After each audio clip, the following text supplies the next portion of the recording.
예배를 위해 이렇게 준비해 주세요. 첫 번째, 성경책을 준비해 주세요. 두 번째, 단정한 복장과 바른 자세로 앉아 예배를 드려주세요. 세 번째, 찬양을 따라 불러주세요. 비록 우리가 각자 떨어져서 온라인으로 예배를 드리지만 우리의 마음과 정성을 담아 예배 드릴 때 하나님께서 함께 하심을 믿습니다. 자, 이제 하나님 앞에 함께 나아갑시다. 2월 21일 유초등부 예배 사도신경 같이 고백하면서 시작하도록 하겠습니다. 전능하사 천지를 만드신 하나님 아버지를 내가 믿사오며 그 외아들 우리 주 예수 그리스도를 믿사오니 이는 성령으로 잉태하사 동정녀 마리아에게 나시고 본디오 빌라도에게 고난을 받으사 십자가에 못 박혀 죽으시고 장사한 지 사흘 만에 죽은 자 가운데서 다시 살아나시며 하늘에 오르사 전능하신 하나님 우편에 앉아 계시다가 저리로서 산자와 죽은 자를 심판하러 오시리라. 성령을 믿사오며 거룩한 공회와 성도가 서로 교통하는 것과 죄를 사하여 주시는 것과 몸이 다시 사는 것과 영원히 사는 것을 믿사옵나이다. 아멘.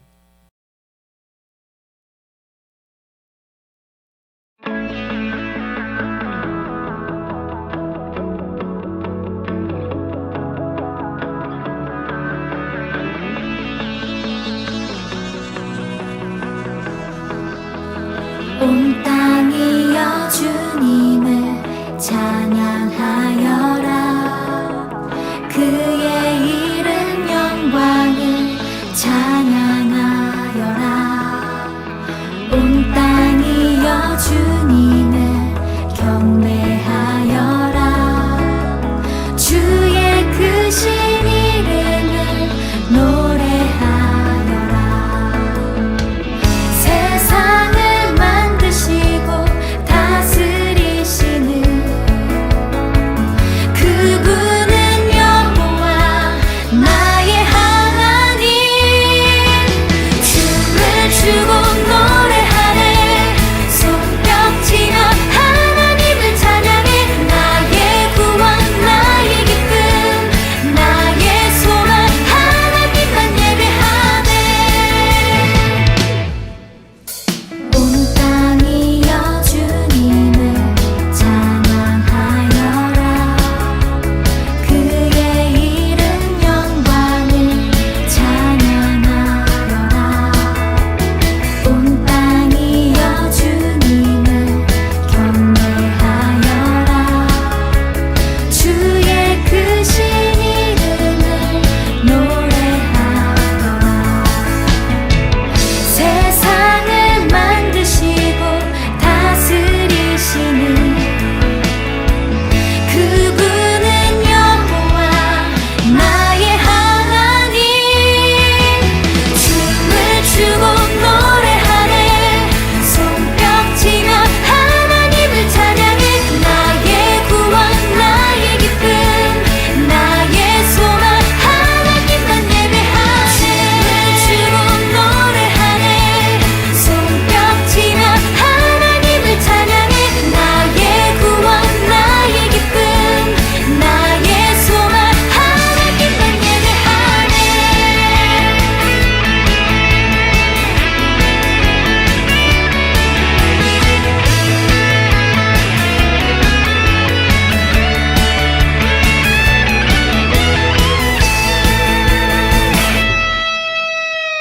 세상을 사랑하사 아들을 주신 그분은 여호와 나의 하나님. 춤을 추고 노래하네. 손뼉치며 하나님을 찬양해. 나의 구원 나의 기쁨 나의 소망 하나님만 예배하네. 춤을 추고 노래하네. 손뼉치며 하나님을 찬양해. 나의 구원 나의 기쁨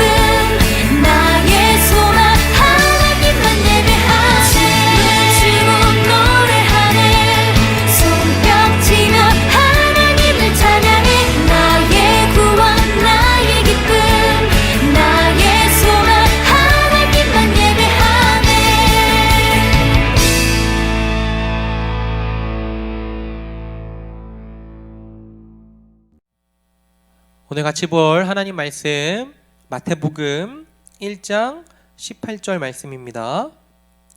마태복음 1장 18절 말씀 목사님이 봉독하겠습니다. 예수 그리스도의 나심은 이러하니라. 그의 어머니 마리아가 요셉과 약혼하고 동거하기 전에 성령으로 잉태된 것이 나타났더니. 아멘. 사랑하는 우리 친구들, 이 우주에는 수많은 것들이 존재를 합니다. 이 하늘과 땅과 바다도 있고요, 또 태양도 있고, 또 별들도 있고, 우리 친구들 주변을 한번 돌아보면 풀들과 꽃과 나무들도 있습니다. 이제 겨울이 지나고 봄이 되면 나비라든지 벌, 온갖 곤충들을 우리 친구들이 더 많이 보게 될 거예요. 또 이 지구상에는 수많은 동물들이 있죠. 그리고 지금 이렇게 설교를 전하고 또 듣고 있는 우리들, 인간이라고 하는 존재도 있습니다. 그런데 성경은 이 모든 것을 뭐라고 말하는가 하니까 피조물이라고 이야기를 합니다. 만들어진 존재라고 하는 뜻인데, 다시 말하면 이 말은 누군가가 만드신 분이 계시다라고 하는 거죠. 그분이 누구시죠? 하나님이시죠. 그래서 우리가 이전에 했던 것을 다시 한번 복습을 해보면 우리들이 첫 번째로 고백했던 신앙의 내용, 그것이 무엇인가 하니까 이것이었어요. 전능하신 아버지 하나님께서 이 모든 우주 만물을 만드셨습니다. 창조하셨습니다. 였습니다. 우리 친구들, 그렇다면 이 우주에 존재하는 모든 것을 우리들이 크게 두 부류로 구분을 할 수가 있겠죠. 하나는 창조주이시고 다른 하나는 피조물입니다. 창조주와 피조물, 이 두 부류로 모든 것을 나눌 수가 있겠죠. 이 땅에 다 세어보기 힘들 정도로 많은 다양한 이름을 가진 것들이 있어도 결국에 그 모든 것은 하나님의 피조물이라고 하는 점에서 다 공통점을 가지고 있는 겁니다. 그리고 이러한 피조물을 창조하신 하나님, 이 신성을 가지고 계신 분이 성경에는 삼위로 계신다, 그렇게 우리들에게 말해주고 있어요. 우리 배웠었죠? 누구시죠? 성부 하나님, 성자 하나님, 성령 하나님. 이 삼위 하나님께서 공동으로 이 모든 피조물을 창조하신 겁니다. 그런데 이 중에서도 가장 독특한 분이 계시는데 그분이 누구시냐면 바로 예수님이세요. 왜 가장 독특하신 분이신가 하니까 목사님 지난 시간에 성부도 신성을 가지고 계시고 또 성령도 신성을 가지고 계신다, 그렇게 이야기를 했었죠. 그러니까 이 신성을 가지고 계시는 거니까 성부도 하나님이시고 성령도 하나님이시죠. 물론 예수님도 신성을 가지고 계십니다. 그러니까 예수님께서도 성부와 더불어서 성령과 더불어서 하나님이시죠. 그런데 예수님은 하나님이실 뿐만이 아니고 또 누구신가 하니까 우리들과 똑같은 인간이십니다. 사람이세요. 우리 친구들, 그래서 예수님께서 독특하신 것인데, 성부 하나님과 성령 하나님은 하나님이시긴 하시지만 인간은 아니십니다. 영원토록 신성은 가지시지만 인간은 아니세요. 그런데 우리 주 예수님은 얼마나 놀라우신 분이신가 하니까 영원전부터 계시는 그 하나님이실 뿐만이 아니고 우리들 피조물에 불과한 우리들과 똑같은 완전한 사람이십니다.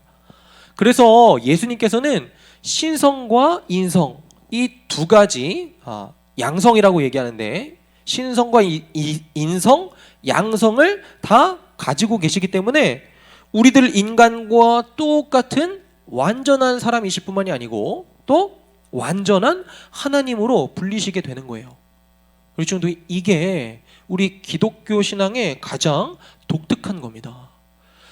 우리가 이것을 믿느냐 혹은 못 믿느냐, 이것이 바로 불신자와 기독교 신자, 이 중요한 이 둘을 가르는 아주 중요한 경계선이 되는 거예요.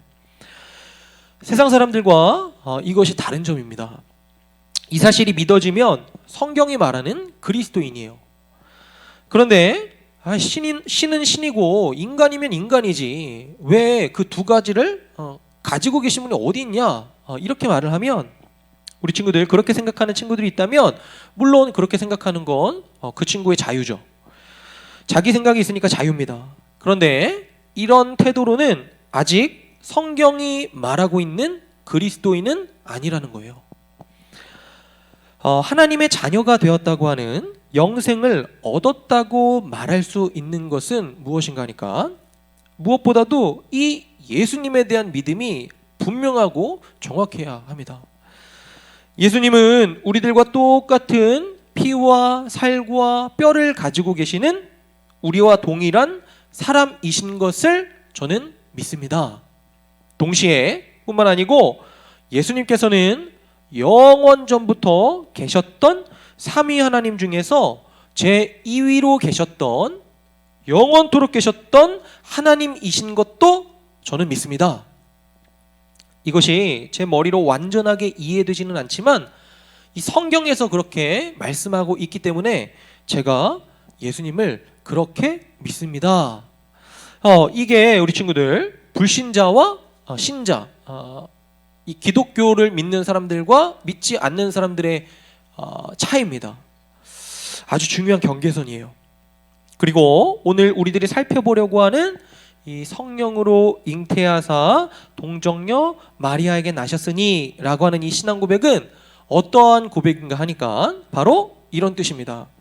나는 예수님이 하나님이실 뿐만이 아니고 완전한 인간이라는 것도 믿습니다. 그 고백을 다르게 표현을 해보면, 예수님은 성령으로 잉태하셔서 동정녀 마리아에게서 출생하셨습니다. 이렇게 예수님의 신성과 인성에 대한 고백을 이 표현으로 담아서 고백하는 겁니다. 사랑하는 우리 친구들, 하나님께서 인간이 되신 사건이에요. 하나님께서 이 천지 만물을 창조하신 이래로 한 번도 있어 본 적이 없었던 일입니다. 우리 피조물을 만드신 하나님 중에 한 분이 그 두 번째 하나님이셨던 이위 성자께서 우리 인간으로 완전하게 태어나시기 위해서 이 땅으로 들어오신 사건입니다. 그게 예수님의 탄생이에요. 이제껏 한 번도 있어 본 적이 없고 또 이후로도 그런 일은 다시 일어나지 않는 그런 사건이 바로 이 예수님의 탄생입니다. 우리 지금 오늘 읽었던 본문이 그 예수님의 출생, 탄생을 기록하고 있는 거예요. 우리 같이 한번 봅시다. 오늘 본문 18절입니다. 예수 그리스도의 나심은 이러하니라. 그의 어머니 마리아가 요셉과 약혼하고 동거하기 전에 성령으로 잉태된 것이 나타났더니. 아멘. 우리 친구들 이게 무슨 뜻인가 하니까, 예수님께서 완전한 인간이 되시기 위해서는 인간과 똑같은 방법으로 출생을 하셔야만 했다라는 겁니다. 만약에 예수님께서 우리들 인간에게 오셨을 때 그냥 인간이 태어나는 방법과 동일하게 태어나지 않고 그냥 모양만, 우리들 보기에 그냥 똑같은 모양으로만 오셨다고 해보세요. 하나님께서 그렇게 하실 수 있으시잖아요. 그렇게 하고 이 땅에 오셨다면 그러면 모양은, 이 겉모양은 우리들과 똑같은 모양을 하고 있지만 실제로는 인간이 아니고 그냥 하나님이실 뿐이세요. 사람은 아니겠죠. 그래서 예수님께서 완전한 인간이라고 하는 것은 동정녀 마리아에게서 나셨다, 출생하셨다라고 하는 뜻이에요. 다시 말해서 목사님과 우리 친구들이 이 세상에 태어난 것과 아주 똑같은 방식으로 예수님께서 그 마리아의 몸속에서 10달 동안 계시다가 똑같은 과정을 통해서 태어나시고 또 그렇게 자라셨다라고 하는 겁니다. 그것이 이 표현이에요. 우리들과 하나도 다를 바가 없이. 그런데 이 예수님께서 무엇이 독특하다라고 하는 말인가 하니까 예수님이 잉태하실 때, 그러니까 임신되셨을 때 성령께서 처녀 마리아에게 예수님이 잉태될 수 있도록, 임신될 수 있도록 그렇게 하셨다라고 하는 말입니다. 우리 친구들, 처녀가 누구예요? 처녀는 아직 결혼하지 않은 여성을 가리키는 말이거든요. 그러니까 결혼을 안 해서 남자를 모르는 처녀가 아이를 낳았다라고 하는 것 자체가, 다시 말해서 이 성령으로 잉태했다라고 하는 이 말 자체가 바로 그분께서 하나님이시다라고 하는 그 독특한 뜻이고, 또 마리아에게서 출생했다라고 하는 이 말은 그분이 우리들과 똑같은 인성을 가지고 계시는 인간으로 태어나셨다라고 하는 말이 되는 겁니다. 그래서 우리 친구들이 마태복음 1장을 좀 이렇게 보게 되면 거기에 예수님의 족보가 나오거든요. 이렇게 되어 있어요. 천천히 보면 아브라함이 이삭을 낳고 이삭이 야곱을 낳고 해서 아버지가 그 자녀를 낳는 것으로 계속 이렇게 나와요. 그렇게 아버지가 아들을 낳고 이렇게 계속 나오다가 신기한 것은 16절에 이렇게 되어 있습니다. 야곱은 마리아의 남편 요셉을 낳았으니 마리아에게서 그리스도라고 칭하는 예수가 나시니라. 이렇게 갑자기 바뀌어버려요.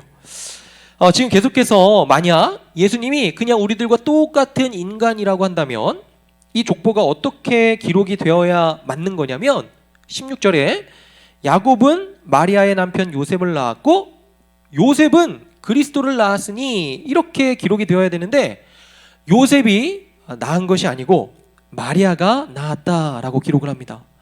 아브라함이 이삭을 낳고 이삭이 야곱을 낳고 그렇게 낳는다고 하는 것은 오늘날 이 생물학적으로 말을 하면 남자가 있어야 여자가 아기를 낳을 수 있다라고 하는 거예요. 정자와 난자가 결합을 해서 수정란이 되어야 인간이 탄생이 될 수 있으니까 그런 의미로 자녀를 낳을 때 아브라함이 이삭을 낳았다, 이삭이 야곱을 낳았다, 그렇게 표현을 하고 있는 거예요. 그런데 이 예수님은 요셉이 자기를 낳은 것이 아니고 마리아가, 처녀가, 동정녀가 아이를 뵌 것이다, 이렇게 말을 하고 있어요. 그러니까 이 예수님께서 어떻게 잉태되셨는가, 성경은 말을 하기를 18절에 누가 잉태하게 했다, 그렇게 이야기를 하죠. 요셉이 아니고 성령으로 잉태하게 되었다. 또 20절에도 마리아에게 잉태된 자는 성령으로 잉태되어진 것이다, 이렇게 얘기해요. 다시 말하면 예수님이 참 하나님이시다라고 하는 이 사실을 드러내는 것이고 하나님의 신성을 가지고 계신 분이시다라고 하는 그런 뜻입니다. 우리 친구들 알겠죠? 그리고 한 가지 더 우리 친구들이 꼭 알아야 할 것은 성령으로 잉태되는 이 일이 왜 필요했을까라고 하는 거예요. 이 성령으로 잉태되는 일이 왜 필요했냐면 바로 죄가 없으신 사람으로 이 세상에 오시기 위해서 꼭 필요한 것이 바로 성령으로 잉태되는 일이었다라고 하는 거예요. 이 성자 하나님, 우리 친구들 이 성자 하나님은 죄가 없으시죠? 그러면 그 출생조차도, 태어났을 때조차도 죄가 없으셔야 해요. 그런데 사람과 사람 사이에서 나는 모든 사람은, 그러니까 사람과 사람 사이에서 태어나는 모든 인간은 죄를 물려받고 태어나게 되거든요. 그래서 죄가 없이 출생하시려면 성령으로 잉태되셔야 했다라는 거예요. 말하자면 남자와 여자의 그 관계 속에서 태어나는 모든 사람은 죄를 가지고 태어나기 마련인데 성자 하나님은 성령으로 잉태가 되셨기 때문에 나면서도 죄가 없으신 분으로 이 세상에 오셨다라고 하는 겁니다. 사랑하는 우리 친구들 그렇다면 성경이 이렇게 힘을 주어서 말하고 있는 예수님이 하나님이시고 또 동시에 예수님이 사람이신 이 일이 왜 그토록 중요한 걸까요? 여기에 우리 모든 사람의 구원이 달려있기 때문에 그렇습니다. 우리 친구들, 하나님과 인간 사이에 그 죄의 문제를 해결하시기 위해서는 하나님으로서 신성도 가지고 계셔야만 하고 인간으로서 인성도 가지신 분이셔야 인간의 구원을 가능케 할 수 있기 때문에 그래요. 하나님이시기도 하시고 인간이기시도 하신, 그러니까 하나님과 인간 사이에서 그러한 역할을, 구원의 역할을 감당하실 수 있는 분이 계시지 않으면, 우리 친구들 이 사람을 중보자 그렇게 표현을 하는데, 이 중보자가 없으면 구원이 일어날 수가 없는 거예요. 그러니까 하나님이시고 동시에 인간이신 분이 계시지 않으면 우리들의 구원은 일어날 수 없는 거예요. 그래서 우리들이 구원을 받기 위해서 가장 중요한 것은 무엇이냐면, 목사님이 막 착한 일을 했느냐, 우리 친구들이 막 착한 일을 했느냐, 이것이 중요한 것이 아니고 중보자, 하나님이시기도 하시고 인간이시기도 하신 그분이 계시느냐, 그것이 가장 중요한 거예요. 사랑하는 우리 친구들, 오늘 전한 말씀 한번 잘 생각하고 또 기억했으면 좋겠습니다. 하나님께서 우리 친구들과 목사님 마음에 아주 깊이 이 말씀을 새겨 주시기를, 또 깨닫게 해 주시기를 간절히 바랍니다. 목사님 잠깐 기도하도록 할게요. 살아계신 하나님, 참으로 감사합니다. 오늘 말씀을 통해서 배운 대로 예수님은 성령으로 잉태되신 참 하나님이시고 또 마리아에게서 나신 참 사람이십니다. 2000년 전에 저 유대 땅에 오셨던 예수님이 신성과 인성, 양성을 다 가지신 분이심을 믿습니다. 감사합니다. 그런 예수님이 계셔서 저희들의 구원이 가능합니다. 오늘 하루도 또 이번 한 주도 예수님께 감사와 찬양을 올려드리면서 사는 우리 모두가 되게 하여 주옵소서. 우리를 구원하러 이 땅에 오신 우리 구주 예수 그리스도의 이름으로 감사하며 기도드립니다. 아멘. 우리 주기도문으로 예배 마치도록 하겠습니다. 하늘에 계신 우리 아버지여, 이름이 거룩히 여김을 받으시오며 나라가 임하시오며 뜻이 하늘에서 이루어진 것 같이 땅에서도 이루어지이다. 오늘 우리에게 일용할 양식을 주시옵고 우리가 우리에게 죄 지은 자를 사하여 준 것 같이 우리 죄를 사하여 주시옵고 우리를 시험에 들게 하지 마시옵고 다만 악에서 구하시옵소서.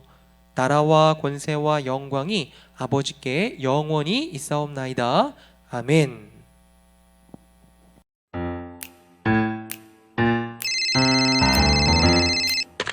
여보세요?